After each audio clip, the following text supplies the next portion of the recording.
All right, well, welcome everyone, and thanks for coming out tonight. My name is Edward Millar, and I am the curator here at Buffalo Art Studio. We have two great shows to kind of share and celebrate with you guys tonight. But before we get started, we'd like to thank our funders who make nights like this possible, especially M&T Bank, who are our Fourth Friday funder. They really enable us to have these extended hours on Friday where we can welcome everyone through with these free open hours and free events. Other funders we'd like to thank would be the Cameron Jane Baird Foundation, the Community Foundation, the Downroot Fund, the Erie County Cultural Funds, NISCA, and of course the Tri-Main Center as well. So thanks to all of our funders.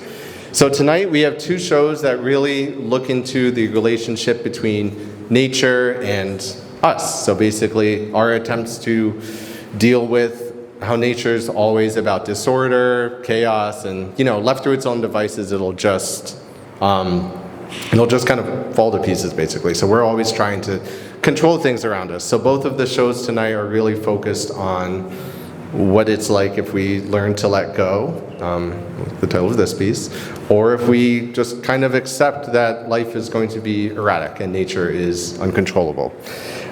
So first off, what we'll do is we'll intro, Rachel will talk a bit about her show, and then we'll move into the other gallery. After Rachel gives a brief artist talk, we'll move into the other gallery where Millie Chan and Warren Quigley will talk about their work, Erratic. So just a brief bio for Rachel.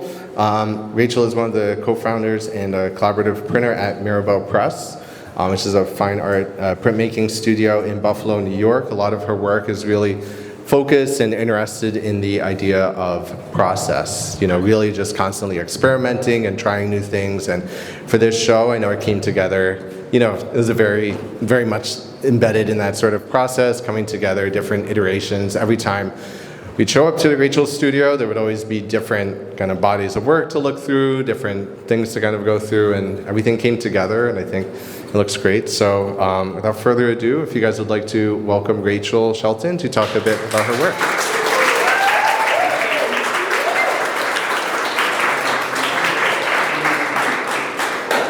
Thank you. Thanks everyone for being here. Thank you BAS, what a wonderful team to work with, and thank you to Ed for letting me do something that was iterative and not making me make a plan and stick with it, because it did change every week. My work is pretty wide-ranging in terms of approach. I'm a printmaker first, but I'm also a sculptor, and I make enamel work and drawings and sometimes paintings and sometimes books. So I kind of have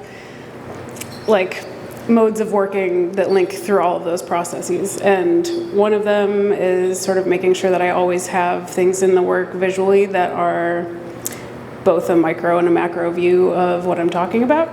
I'm always experimenting and working through process, and this show is probably the best example of it. I usually find an image or make an image that speaks to me for some abstract reason and sort of completely exhaust it through all the different ways I know how to make things. Both to get at the core of what's interesting about it and then also to see how far it can expand. So everything in this show is based on this single image of these two rocks. I came across them in Montana and I took a photo and I ignored it for a few months, and then as this show started to come together, that was sort of the thing that popped out to me. And as I started experimenting, because I have to think while I'm doing stuff,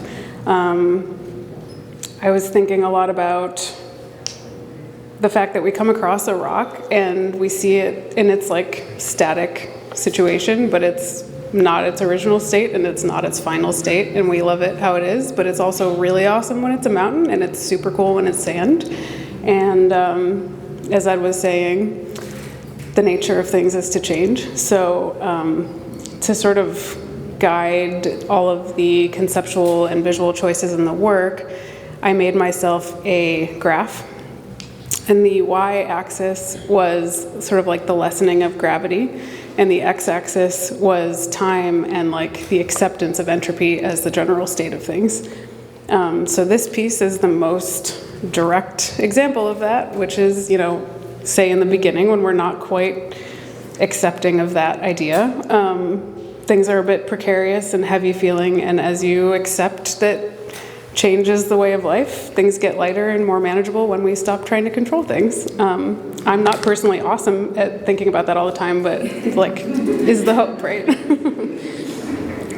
So yeah, and then everything else, like I make a lot of work that utilizes negative space, which tells just as much as the imagery does. I think like compositionally, I like to give clues. Are things teetering? Are they descending, ascending? Do they feel solid? Do they feel like they're exploding? So when you look at the smaller work, maybe, take a second to consider where everything's placed, and it might push you in the right direction for some relatively abstract imagery. I don't actually like to talk that much about the details because I like people to bring their own whatever you got to it. So I'm happy to answer individual questions later, but I think that's as much as I'll say. And I want to thank you again for being here, and thank you, Ed and BAS.